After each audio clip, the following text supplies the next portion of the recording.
हारिनि थैजों सोमोन्दो गैयै माखासे इउटिउबारफोर दङ गावनि बेक्तिगत सार्थखौ जाफुंहोग्रा बिसोरो जाहाथा मेसेज होलाबायनानै मानसिनि गेजेरावहाय बिशृंखला सृष्टि खालामनो नागिरबाय दङ आं बिथांमोनखौ सांग्रां जानो होदों गामियाव हुलुस्थुर दैबाना जादों गाइस नायनानै ला एकदम खना खनला बिल्डिं बारा उरायलाबायग्रा गुमा साबनानै जाग्रा फेरेंगा बसुमतारी बिथाङा होहाबलायबाय रायजोफोरनिहाय दा ओरैबायदि जोंबाय बिथाङा माने इउटुबारफोरखौसो बिथाङा जोंलायबाय मा खालामगोन मा खालामा माने बिराद जारला मोनबाय आरो बै इउटुबार माखासेफोर थानायखायनो दिनै बिथांमोनहा बांद्राय गाज्रि खामानिखौ मावनो हाला माने नुबानो सैथोखौ नुबानो ज्राव ज्राव लाबोयो नालाय ससियेल मिडियायाव दा बिनिखायनो दिनै जोंग्लुंबाय बिथांमोना आरो माखासे इउटुबारफोरनि थाखायनो दिनै बिथांमोननि फिला नस्थ' जागासिनो दं बेखौबो सिन्था खालामबाय दा नंखायनो दिनै दिनाव साफ्रोमबो इउटुबारफोरखौ बिथांमोना माने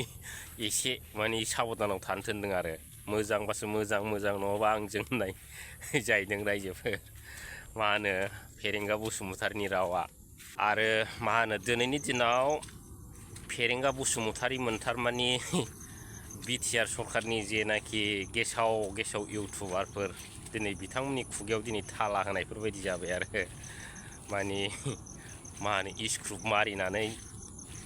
बे जइन्टफोरखौ स्क्रुप मारिनायफोरबायदि जायो आरो माने खुगायानो गेवला बिथांमोनावबो दिनै दा बै गावसिनि बे सापर्टार इउटुबारफोर ओमफ्राय बे ससियेल मिडियानि मानसिफ्रालाय नङै फाङै बाथ्राफोरखौ बोरै ससियेल मिडियायाव लाबोबाय थानो हानांगौ बिस्राबो ना मान सनमाननि खोथा थायो फेरेंगा बसुमतारी सार थाया दिनै जे बाथ्राया नङा बे बाथ्राफोरखौ दिनै बै ससियेल मिडियायाव फोसावबा बै फोसावग्रा बिथांमोनहा मान सनमान गैया नामा रायजोफोर दा फाइनालाव दिनैहाय मा होनो माने गोथाव अनला ओंख्रि जानो थांनाया माने लास्ट पर्यन्त मा होनो आलु बाथोनबो मोनजानाय नङा बिथांमोना सिन्था खालामनायानो मोजां आरो बे फेरेंगा बसुमतारीनि दोलोआव थानाय माने बबेबा रिपर्टारानो हक बबेबा माबा मोनसे मा होनो निउस चेनेलानो हक माने बिसोर जोबखाबाय आरो ओरैबायदि जोबगोन बिथांमोना लाजिनानै ओंखारनो हानाय नङा रावबो फाग्लायाबो जेबो खालामनांनाय नङा दा बिथांमोना गावसोरनो माने मा होनो साफोनफोर दैयाव सोमबा रुइनाय बायदि रुइला लाजोबनानै स्लिम जालांगोन आरो लांदां जालांगोन बेबायदि अबस्थाया फैगासिनो दं बै मा होनो प्रमद बन्दु बिथांमोननि माखासे सापर्टार इउटुबार आरो निउस माने पर्टेलफ्रा बेफोरबायदि साफोन रुइनायफोरबायदि रुइलांगासिनो दं आरो सिन्था खालामनायानो मोजां आरो रुइथाराबा जोफायला जोबनांगौ मालाबा समाव माने सुजुग फैबा इउटुबार बिथांमोनहाबो मोजां मोनजानायनि माखासे फर्मुला दं रायजो राजाफोर एसे गोसोआव खोनासंनानै ला आरो दा मोजां मोनजानायनि खामानियानो जाहैबाय बे बिटिआर सरकारा माने बे 5 बोसोराव माने बिराद डेभेलप खालामबाय बिराद उन्नति खालामबाय जेरैबो बिथिंनिफ्राय माने मा जागासिनो दं डेभेलप जागासिनो दं आरो साख्रि बाख्रि होनो हाबाय आरो सुइजारलेण्डआ जाजोबाखैबाबो आद्रा जाबाय आरो गोबां साख्रि बाख्रि होनो हाबाय बेफोरबायदि बाख्नायनांगोन आरो रायजोफोर ओमफ्राय जेबो खामानि जायाखैबाबो बिराद खामानि जाबाय होननानै माने बाख्नायनांगोन आरो बिटिसि सान्ति सुक्तियानो बिराद माने गोजौ गिदिर अख्रांसे बेफोरबायदि मोजां बाथ्राफोरखौ बुंनानै बाख्नायनांगोन आरो माने इउटुबार माने बिदा फंबाय बिथांमोना माने बर' जाथिनि थै गोनां जानोब्ला खोनासंनानै लानाया मोजां आरो जाय बिथांमोननि एगेन्स्ट जागोन खिन्थु बै बिथांमोनाव बर' जाथिनि थै गैयालै रायजोफोर बेखौले सिन्था खालामनाया बिराद मोजां दिनैनि दिनाव दा जिखुनु हक माने बाख्नायै माने जोबथासे बिथांमोनखौ बाख्नायनांगोन आरो बिथांमोनजों मोजां मोनजानोब्ला दा बिनिफ्राय आं मोनसे खोथा बुंनो सानबावबाय जेनेबा बाख्नायनायाथ' बाख्नायबाय रायजो राजाखौ नङा होमब्ला दा बै इउटुबारानो हक माने मा होनो निउस मिडिया बिथांमोनानो हक बाख्नायबाय जेनेबा जे जिनिसा नंखाथारा जे जिनिसा माने जाथाराखै माने बै जिनिसखौथ' रायजो राजाफ्रा मिथिगौना मिथिया होमब्ला दा लास्ट पर्यन्त बैफोरखौ जुदि फोसावोब्ला लास्ट पर्यन्त फाग्ला बे रायजो राजाफोरजों बे पाब्लिकफोरजों ओंखारनो हागोन बे होसोजागोनसो ओरैबायदि होसोजागोन माने सेन्देल गस्ला जिबोबाबो आगोर मोननाय नङा आरो दा नंखायनो सानै हयैसो सापर्ट जानांगौ आरो दा दिनै रन्जित बसुमतारी बिथाङा जेखि होना बेथ' जेनेबा गावसिनि बाथ्रा जाहैबाय दा दिनै जाथिया बबे अलखद लामाजों थांदों दिनै बेखौनो जुदि दिनै रन्जित बसुमतारी बिथांमोन बायदिया नोजोर गैयाब्ला नङा होमब्ला दा मा होनबावनो बेफोरबायदि बिराद साननो गोनां बाथ्रा आरो रायजोफोर दा गोबां बाथ्रा दङ माने बिथांमोननि दोलोआव बिराद माने बर'नि थै गोनां बिराद इन्टेलेक्सुवेल माने सानै साथामसो माबा इउटुबारफोर दं एक नम्बराव जाहैबाय बड'लेण्ड टाइगार खोनाखादोंना रायजो राजाफ्रा बे जाहैबाय बर' जाथिनि थै गोनां बिराद जाथिनि सिन्था खालामग्रा आंनि फेरेंगामोननि इउटुबार बे थै गोनां आरो दंबावो मा नाम मोनलाय प्रकाश बसुमतारी बिथाङाबो बर' जाथिनि थै गोनां आरो ओमफ्राय बै फिथांखि माबा माबि दंलाबायो आरो गोबां दं आरो बिथांमोननि गेजेरावबो माने साबासो दं बर' जाथिनि थै गोनां खिन्थु बर' जाथिनि थै गैयै माने इउटुबारफोर होनोबा एक नम्बराव सोर गोग्लैयो रायजो राजाफोर दा बे एक नम्बराव गोग्लैग्राया जाहैबाय मा होनो गेरेमसा बसुमतारी दा गेरेमसा बसुमतारी फंबायाबो ओरैबायदि रायग्लुंलाजोबो माने जेखौ नङा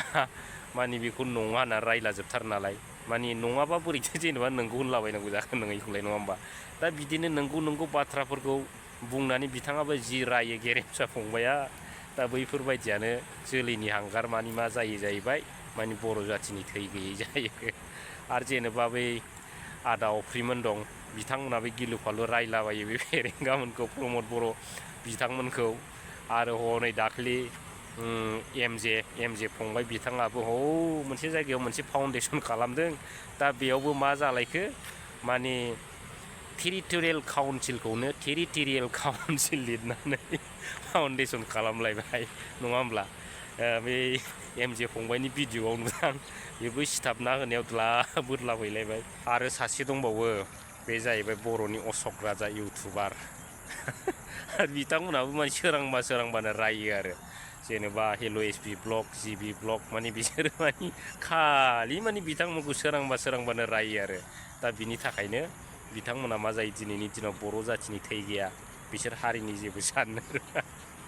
खिन्थु बै बिथांमोननि बायदिब्ला बै बड'लेण्ड टाइगार फिथांखि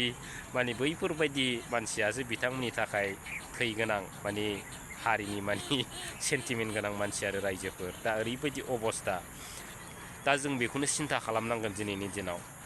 दिनै बिथांमोना हाग्रामा महिलारि सारखौल' बाख्नायनाय नुयो बिनिखायनो दिनै बिथांमोननि गोरबो बिखायाव माने मा जायो अरगें जानानै खामग्लियो आरो ओरैबायदि खामो माने बुंनांला आरो खामो बिथांमोननि गोसो गोरबोआव बै माखासे इउटुबारफोरखौ लानानै दा दिनै बिथांमोना बुंसै दिनै हाग्रामा महिलारिखौ बाख्नायसै नङा होमब्ला दा मानो बाख्नायदों बेखौथ' सिन्था खालामाखै बिथांमोना दा दिनैहाय जे खामानिखौ मावदों बै खामानिखौ जुदि मावाखै होनोब्ला बोरै जालायखो रायजोफोर जे खामानिखौ मावदों बेखौसो मावदों होननांगोन ना बे बिटिसिआव हाग्रामा महिलारि सारा फैजेननायनिफ्राय जागायजेननायनिफ्राय एबा जुरिजेननायनिफ्राय दा नैबे अबस्थासिम जेसेबांनाखि डेभेलप जादों बे डेभेलपा जाहैबाय मानाव गेदेर महिलारि सारनि दैदेननायाव आरो बिथांनि नाजानाय बिथांनि जुजिनाय आरो जोंनि गोबां बिग्रायारिफोर बिथांमोननि जिउ बावनायनि थाखाय माने बे बिटिसिआ जादों ओरैबायदि उन्नति जादों आरो दा बैफोरखौ जुदि लानानै जुदि जेबो मावाखै जेबो उन्नति जायाखै होनोब्ला फाग्ला बे हाग्रामा महिलारिया मा साननांगौ गोसोआव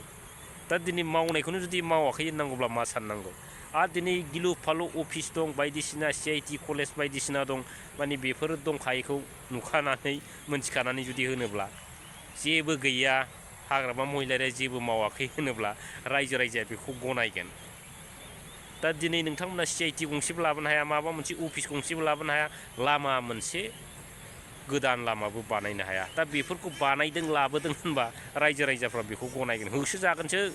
रायजो राजाफोरनो जानला मोनला बाख्नायलाबायबा दा दिनै थिग बिदिनो बिथांमोना बिराद माने गोसोआव खर' सायो रायज्लायनायाथ' गोबां बाथ्रा रायज्लायबाय लोगोफोर रायजो राजाफोर नङा होमब्ला दा दिनैनि दिनाव फेरेंगा बसुमतारी बिथांमोन बायदिया सिन्था खालामनाया मोजांसै होननानै जों सानो आरो दासिमबो सम दंबावो एसे सिन्था खालामनायनि नङा होमब्ला दिनै बिथांमोनहा रायजो राजाफोरखौ बहुद थगायबोबाय जुरिजेननायनिफ्राय लानानै दिनै थगायबोबाय बिटिआर मुङानो बिराद गोजौ गिदिरखा होनबाय। दा दिनै बिटिआर सान्थि सुक्तिनि गेजेरजों दिनै नोंथांमोनहा मा मावनो हाखो, रायजो राजाफोरनो मा होनो हाखो, बे जोंनि बिटिसिआव मा डेभेलप जाखो दिनैसिम, बेखौ सिन्था खालामनांगोन दिनै नोंथांमोना। दिनै सोरबा इउटुबार बिथांमोनखौ गाज्रि मोननानै दुखु मोननानै बिथाङा लाब गैया, 110-120%। जिहेतु दिनै जाथिखौ हारिखौ जोबलांनायनिफ्राय रैखा खालामनो थाखाय दिनै इउटुबारल' नङा, बेयाव गोबां रोजा रोजा जोंनि बर' फिसाफ्रा दिनैहाय गसंथानो गोनां जादों। रोजा रोजा आइ आफा रायजो राजाफोरनि अननायाव सापर्टआव दिनै इउटुबार बिथांमोना जोनोम जादों, जायनि थाखाय जोङो बै गोमालांनाय मोन्थाय जेनाखि बिटिसि, बे बिटिसिखौ लाखिफिननो होननानै दिनै बयनिबो गेजेराव बयनिबो जानानै बाथ्रा बुंनो गोनां जादों। दा दिनै इउटुबारा गाज्रि, दिनै गावसोरखौ माबा मोनसे बुंबानो इउटुबारा गाज्रि, बिसोरखौ जेलाव सोनांगौ, बिसोरखौ माबा मोनसे खालामनांगौ, बिसोरखौ एटाक खालामनांगौ, बिदिजों खुनु समाधान जाया। मोनसे गाज्रि सम, गाज्रि थासारिया माने फैनो हागौ। दिनै सोरबा इउटुबारखौ बुयोब्ला, नेक्स्टआव जुदि सोरखौबा बुयोब्ला, नेक्स्टआव जुदि सोरबाया सोरखौबा बुयोब्ला, बै समा जाहाथे फैया, बेखौ खावलायदों आङो। दा जिखुनु दिनै बिथांमोना जेसेबांनाखि दुखु मोनोमोन, दिनै नोंथांमोननि जेनाखि मावनायनि थाखायनो नोंथांमोननि जे खामानिया रायजो राजाफोरनि मोजां जादोंना जायाखै, बैखौ दिनै रायजो राजाफ्रा मिथिबाय। बिनि थाखायनो नोंथांमोननि मावनाया दिनै मोजां नंगौना मोजां नङा, गाज्रि ना मोजां, बेखौ सिनायबाय। आरो नोंथांमोननि बे बिटिआर सान्थि सुक्तिनि गेजेरजों बे जोंनि बर' हारिया सेफटि दंना गैया, आरो बे बिटिसिआ सेफटि दंना गैया, दा बेखौ दिनै बुजिनानै मोनथिनानै जोंनि आइ आफा रायजो राजा बिदा फंबायफ्रा दिनैहाय गोबां दिनै हाग्रामा महिलारि सार नङाब्ला जाला, बे बिटिसिआ रैखा जाला होननानै दिनैहाय रायजो राजाफ्रा लोब लोब ओंखारबोदों। सोरबा इउटुबार बिथांमोनाल' नङा, सासे इउटुबारनि सापर्टआव रोजा रोजा सापर्टार बिथांमोन थायो। दा बै सापर्टार बिथांमोनखौ लानानैसो इउटुबार बिथांमोनाबो माने भिडिअ' बानायनो थुलुंगा मोनो। जिहेथु हारिखौ फोसाबनाया माखासे ससियेल मिडियानि गेजेरजोंबो फोसाबनो हायो। दा दिनै नोंथांमोननि इउटुबारफोर दं, गेसाव गेसाव इउटुबारफोर, बे प्रकाश बोरमा फान्थामोन बायदि, आरो जोलैनि हांगार बड'लेण्ड टाइगारमोन बायदि, आरो बे फि थांखि जोलैनि हांगारमोन बायदिया जाथिनि मा खामानि मावनो? दिनै जाथिनि जेनाखि अलखद, बे अलखदखौनो दिनै नोंथांमोननि सरकाराव थानाय दैदेनगिरि इन्टेलेक्सुयेल बिथांमोना मोनथियाबा नोंथांमोना जाथिखौ मा सिबिनो? दा बेखौ साननो गोनां आरो रायजो राजाफोर, माने सानोबा बिराद दुखु मोनो आरो दुखु मोननांगौबो जायो। खिन्थु दिनै बिथांमोना गादिनि थाखा फैसानि लबाव बिथांमोना खुनु बुजिनायाव गैया। जाथिया जोबलांबा जोबलांथों, माने बेखौ बिथांमोना खर' साया। नांगौबा आंनि गादि थाखा फैसायाल' थागोन, अब्लाबो जाथिया जोबोना मायो, मा जायो जालांथों। माने बे जाहैबाय प्रमद बर' दैदेननाय UPPL माने सरकारनि मोनसे माने जोङो थांखि होननो हायो आरो। जिहेतु दिनै खैफोद लामाखौ नुहुरनानै बिथांमोना दिनैसिमबो जेबो भुलखौनो मावाखै होननानै बिथांमोना जोंनि रायजो राजा आइ आफा बिदा फंबायफोरखौ थगायगासिनो दङ। दा गोबां बाथ्रा सावरायबाय लोगोफोर आरो रायजो राजाफोर। दा दिनै रन्जित बसुमतारी बिथांमोन बायदिया एबा बिथांमोननि दोलोआव थानाय इन्टेलेक्सुयेल बिथांमोना बिदिनो बिराद जानला मोनला माने